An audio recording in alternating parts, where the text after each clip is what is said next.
বৈষম্য বিরোধী ছাত্র আন্দোলন প্ল্যাটফর্ম ইতিমধ্যে একটি সফল গণঅভ্যুত্থানের নেতৃত্ব দিয়েছে, জনমানুষকে একটি বৈষম্যহীন সমাজ প্রতিষ্ঠার স্বপ্ন দেখিয়েছে।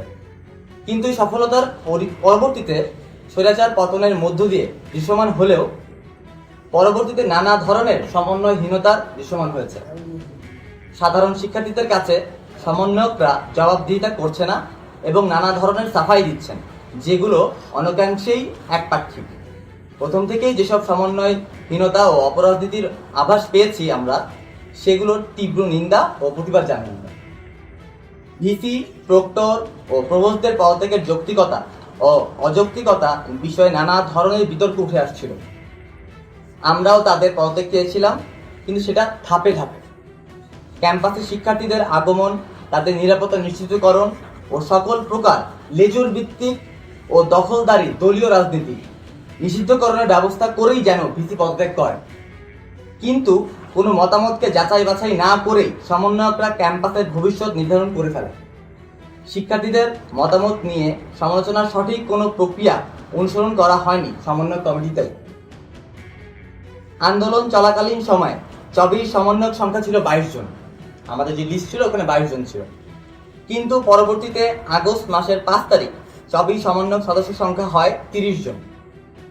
5 তারিখে নতুন যেই কয়জন কমিটিতে যুক্ত হয়েছে তাদের বিষয় নিয়েও মূল সমন্বয়করা কোনো সিদ্ধান্তে আসতে পারেনি। মূল সমন্বয়ক বলতে রাফি এবং রাসেল, তারা যে মূল সমন্বয়ক। এমন সব ঘটনা, জবাবদিহিহীনতা ও ট্যাগাটিগির ফ্যাসিস্ট বয়ান আমাদের মনে স্বাভাবিক প্রশ্নের জন্ম দিয়েছে। আমরা মনে করি সমন্বয়করা আমাদের সাথে সৎ নন। ক্যাম্পাস সংস্কারের কাজে শিক্ষার্থীদের অংশগ্রহণ নিশ্চিতে তারা তৎপর নন। প্রভোস্টদের পদত্যাগ না করিয়ে হলে শিক্ষার্থীদের উঠানোর ব্যাপারে আরও ভালো সিদ্ধান্ত তারা নিতে পারতেন। এমন সব ঘটনা, জবাবদিহিহীনতা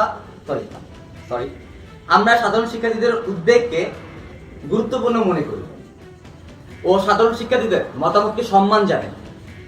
তাই আমরা সকলে মিলে এই 5 জন নিজ নিজ সমন্বয়ক পদ থেকে পদত্যাগের ঘোষণা করছি।